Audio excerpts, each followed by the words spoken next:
Lizz's Ugly Bakery. And let me tell you, I think today is living up to this. It doesn't look pretty, but it tastes great. Yeah, this week is a tsunami cake. And if you're on social media at all or you watch some of the Food Network shows, tsunami cakes are trending right now. They're like all over on social media because it's very cool. It's very interactive. It's where you have a multi-layer cake and then in the top is a really runny type icing so that you can pull off a sheet of acetate and then see everything just flow down like lava. And you fill it with glitter and all that. So it's a lot of fun to watch. Very satisfying to watch as well. And they call it a tsunami cake? Yeah, some people call it a pull-me-up cake, but tsunami cake is kind of what's I like trending. pull-me-up cake. I mean, why do you want something that represents destruction? I guess named because it's after a showing cake. the power of the... I don't know. I don't even know. I can't give you anything. Okay.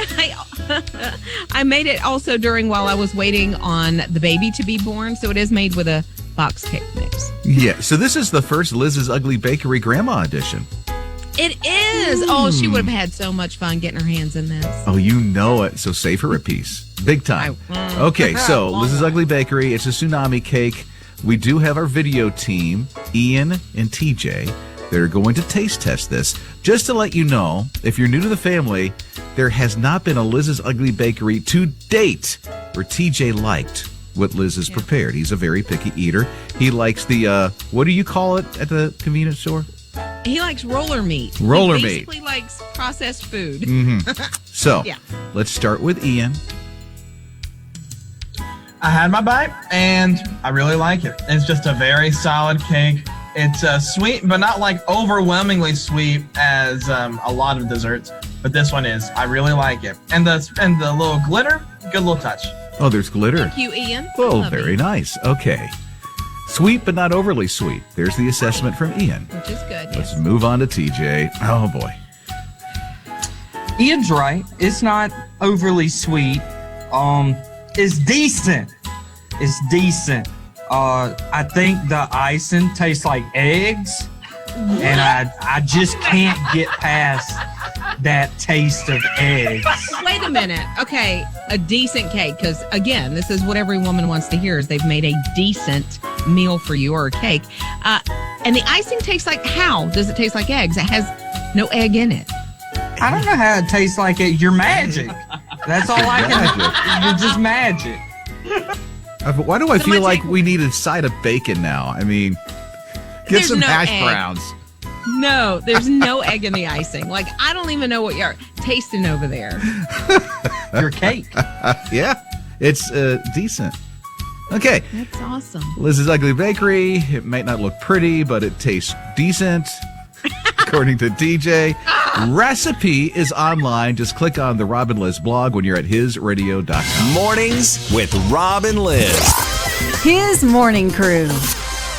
Just had Liz's Ugly Bakery.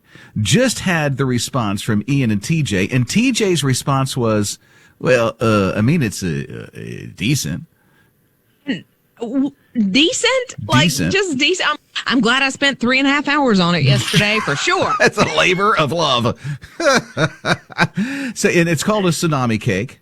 It is. And that's because the top layer of icing is a much thinner consistency. And so you put acetate around the top layer, you fill it with that tsunami icing, you pull the acetate up, and then all of it just kind of lavas down on the rest of the cake. And it's trending right now. And you couldn't understand why it's called tsunami, why you would want to name it after something that's destructive. But Lisa texted in and said, because it is destructive to your waistline. Okay, I can understand that. You can follow that. And Liz explaining what she just did, don't worry, it went over my head too. But I just don't get it. It's cool. It's covered in glitter. It's interactive. It's fun. 800-447-7234. So Lori has a thought about TJ's response. Remember, TJ's response was decent. So what are you thinking here, Lori? I do, because I just wanted to give Liz a little bit of perspective on the meaning of decent. Because, honestly, it depends on where you grew up. I mean, if you grew up, it depends on where you grew up and when you grew up. So if you grew up in, say, for example, New England in the late 70s, decent like could outshine cool, could outshine awesome. It'd be like, hey, that's decent. You know what I mean? I got it now. So it's the perspective of the person saying the word decent. We're talking TJ here, and he was born in what, 98 or something? Something like that, yeah. Yeah, so decent for him is just like, this is horrible. Well, okay. So when I heard decent, Liz, I thought that must be the most awesome cake ever. I don't think that's the way it was intended, but that's the way I'll take it. Rob and Lizz. His morning crew. Got the big game, the Super Bowl, coming up this weekend. I'm rooting for Tampa because I'm originally from Tampa. That's my hometown. So come on, Tampa Bay. Get the Super Bowl this year. Pull him for the Chiefs. Oh, sorry. She's delusional. That's okay. We can forgive her. You can forgive Liz. It's okay. So Andy Reid is the coach of Kansas City. Liz would know that because evidently she's rooting for the team. She's just don't worry. We'll work on her. It'll be okay. It'll be okay. But he used to be the Philadelphia Eagles coach. And so there's a bakery, or I don't know, a restaurant rather, not a bakery, that's honoring him in a very unique way. Yeah. They made a pizza pie because up in that area, they call pizza pie. We don't do that so much in the South. But anyway, they've made like a tomato pie in Andy Reid's honor. Now, I don't know if this is something that Andy would go into this restaurant and order a lot when he was the coach in Philly. He was there for like 13 years. But this pie, honestly, I'm just going to say it. It doesn't look that great to me. I'm sorry. It's a tomato pie, but they have his likeness with the headset and the mustache and the glasses that he wears made out of mozzarella cheese. Oh, no way. That is pretty cool. And they call it Big Red because that's what he's been known as his whole life. Okay, so we'll see. Rob and Liz. His morning crew. It's very possible this scenario is in your house. I don't know this for sure, but it could be. It's Sunday. It's Super Bowl Sunday. One TV with all the football fans have the Super Bowl on it with Tampa Bay and Kansas City. Another TV on another side of the house has puppy fans with Puppy Bowl on it. At our house, every year. Now, I do go watch the Super Bowl a little bit. I see the game. I just want to see what the score is. But let me tell you, Charlie, my golden doodle, and I are in my bedroom watching Puppy Bowl for the last couple of years. Yeah, I kind of guessed that. I kind of thought that. But you won't be alone because it'll be you, it'll be Liz, Charlie, Snoop Dogg, and Martha Stewart. What a combo. And, when I saw this, I was like, really? Come on. I'm not a huge fan of either of them. Really? Even though Martha Stewart. No, I don't know. I'm just not.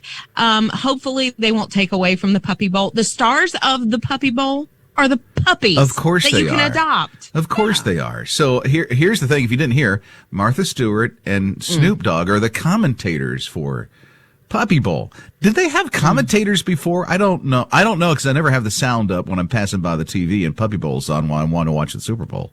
They haven't had hosts before that I know of. They have had a referee. And yes, he is a referee. Referee. Oh, yes, I get it. Exactly. But no host that I remember from before. So hopefully they won't take away from it. Well, we'll see. And I'm shocked that Liz is not a Martha Stewart, watcher or fan. You don't have to be a fan, but you don't even watch her? No, because all of her recipes send me to Kilimanjaro to get an ingredient, and I just can't do that. Well, there you go. Mornings with Rob and Liz. Do you remember we have been talking about Sir Thomas More? This is a captain, World War veteran. He was having this was like back in the summer, I think. He was celebrating his 100th birthday, and he wanted to do something to help during the pandemic. Specifically, he wanted to help healthcare workers. So he started, now keep in mind, he was 100 years old. He wanted to walk a little bit every day, a mile every day or something like that, and raise money doing it. So he ended up raising like $45 million for healthcare workers. During this time, the Queen of England took notice, knighted him, like a life well lived, especially in his last couple of years. He passed away. So sad, but man, what a way to leave a legacy. He did, and all the way up until he was 100 years old, still making a difference. When I saw that in the news, I'm like, oh, that's so sad. And then I felt so happy that he did what he did for the healthcare workers. He didn't let age get him down. He and Walker and all. He just said, "I'm still going to do this." And $45 million later, he probably was thinking, maybe I can raise 50 pounds. I don't know because he's in England. Yeah. But $45 million? Come on. 45. I know. And the thing is, we only heard about Sir Thomas More in the last year. But think about the 99 years previous, all the things that he did we may never know about. But he still made that impact and a legacy so well lived on this earth that he's left Rob behind. and Liz. His morning crew. We are talking hair today because I don't know, when I was a kid, I cut my own hair and then my, just the bangs. I think every kid has done that, right? And then a cousin of mine cut off one of my pigtails. Oh, no. And so I had the pixie cut. This is a little different. There is a family in Pennsylvania where the brother, they had brother and sister. The brother took these little Could be no toys. trouble there with a brother and sister. I know, ever. No And he was like, I'm going to get her. I'm going to do something. So he takes these toys that are like little balls and they have sort of Velcro stuff in. He dumped them over the top of her head. Oh, no. They got stuck. Like how many? 150. No, 150, like the Velcro thing stuck in her. Yes. And she looks like she has, pretty thick hair for maybe a 4 or 5 year old little girl. Anyway, they get stuck. Okay. Mom tried everything. Yeah. Now, Mom did this social media post and kind of, was like not happy with anybody in the situation. She tried vegetable oil. She tried conditioner. Because sometimes, if you got gum in your hair, you put peanut butter on it, slides right out. Yeah. But yeah, nothing worked. No, so it probably a couple of hours of Mom working hard got them all out, probably. Well, they had to cut some. Mm-hmm. They said she had a lot of hair loss because, and can you imagine? I don't know, like if you've ever tried to brush a kid's hair that has a tangle in it. Yeah. I mean, they are just screaming bloody murder. They're just like, and you're trying, and it's a fight. 150 of these things stuck. I can't even imagine. So I think would it take like something like 20 hours? Something like that. 20 to get these those kids would be they would be grounded for years. I bet Noah is never allowed to come near his sister Abigail ever again. And so Mom's kind of upset with the company as well. And I'm like, well, but they weren't intended for the hair. Yeah. Which, just like my daughter put a bead up her nose, that's not where it was intended to go. Your daughter put a bead up her nose. She had a little necklace. I turned around while she was in the tub, like in the bathroom. I turned around to get her towel. In that split second, when I turned back, she had shoved a purple bead up her little nostril. We ended up in the emergency room with the tiniest set of tweezers you've ever seen. They wanted me to blow in her mouth and pop it out of her nose. It didn't work. No, really? They actually did. I was like, wait a minute, you have a degree for this? Okay. But yeah. His morning crew.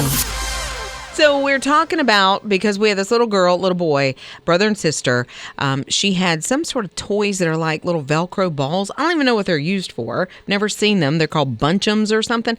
Anyway, her brother poured them all over the top of her head, and 150 of them got stuck in her hair. No. Took 20 hours to get them out. Lots of hair loss and that kind of thing. So we're talking about those things. My daughter, Taylor, took a bead, shoved it up her nose. We ended up in the emergency room. Tiffany texted and said, I caught my 1.5-year-old son outside eating a citronella candle.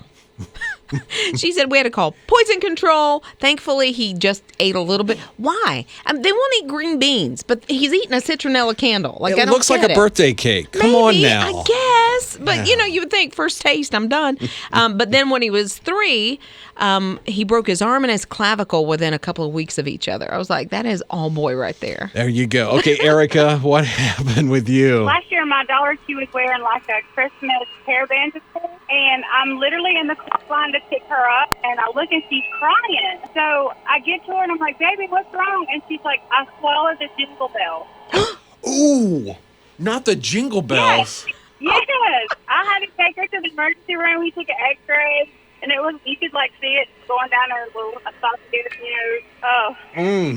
Jingle all the way. So what did they have to do to remove it, or did you have to wait for nature? Yeah, they said just watch nature, watch what, comes out. I was like, yeah, okay, I'm going to do that. Oh, wow. Oh, thank you so much, Erica. You have a great day. His morning crew.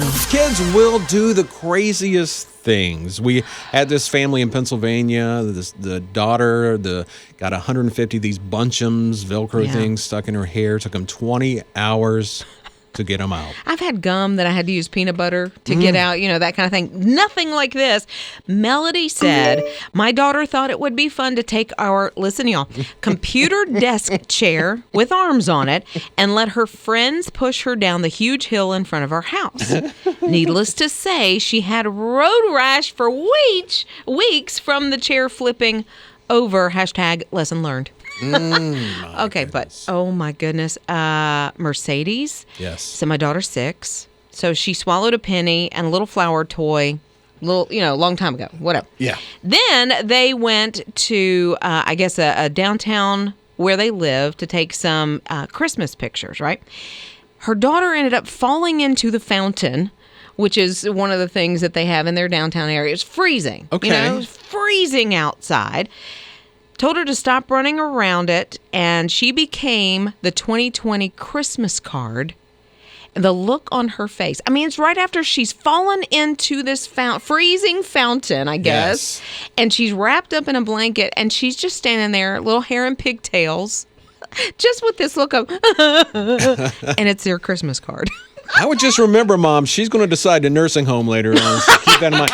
Now, Jamie, what happened with you? So I don't know if I ever told this at the family dinner table, but Riley Marie decided to stick a popcorn kernel up her nose. And I tried everything, to get it out, like blowing in her mouth. We even had like the booger sucker by John Frieda or whatever. Nothing worked. So I took her to the emergency room, and we get there, and we get triaged and everything, and the nurse, takes us back, and I kid you not, she sneezed, and it fell out and hit the floor. And how much did that trip to the ER cost? I don't even remember, but I was like, can we just go? And they're like, no, the doctor still needs to see you. And I'm like, for what? It's out. I was just so confused, but it was so traumatic. Mornings with Rob and Lizz. Taylor and Augie went into the hospital on Monday night, and they were like, we're having a baby. So I fully expected 24 hours later, little Jacinia Rose would be here. No, she was born last night. She was warm and cozy. She did not want to be here. She was born last night at 6 o'clock. Oh my gosh. 7 pounds. Yes. Which is a good weight because she was a little over 2 weeks early. My daughter was having some blood pressure issues, and so they decided to go ahead and get her. But and she was 19 3/4 inches long. Do any of the guys in the room care about those things? Because women have to have that information. No. Okay. No. Every single one of the guys is like, no, we really don't care. Baby, everybody's doing all right. Give me my pink cigar, bubble exactly, gum cigar. Right? Yeah. Every guy was like, are they healthy? Yeah. Which is what we should be asking. Yes, and they are. But, yes, so 7 pounds on the dot, 6 o'clock on the dot. I love that she's punctual. I just do. I do. I like that, too. Well, here's what the guys in the room could do. How about a round of applause for Liz? Yay! Grandma Liz! I didn't do anything. We're going to talk after this, TJ. Come here, honey. Come here. Rob and Liz. His morning crew. Grandma, congratulations. Thank you. It's so weird because I haven't been able to see her. I mean, obviously, I've seen pictures. What's it like being a grandmother in your 30s? Right? Brian, yes. I love you. It's weird, because I don't feel like a grandma. I'm not in my 30s, but I'm certainly in my head 16.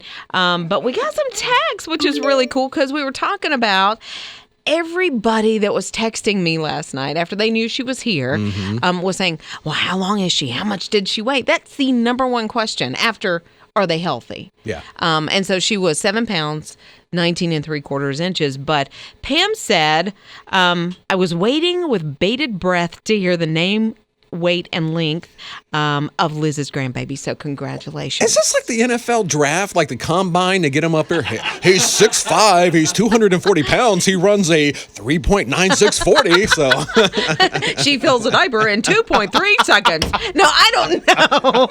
I don't know if that's what it is, but Parker weighed in and he said, I think most guys would tell you the only time they care about the weight or the length is when they've caught a fish. Oh, I think, Amanda, you've got something to say about that. My first daughter was 9 pounds when she came out. My second daughter was 10 pounds, 10 ounces. So I worked with a bunch of men a few years ago, and they said they were talking about one of their wives having a baby and stuff. I said, yeah. My first one was 9 pounds, and my second one was 10.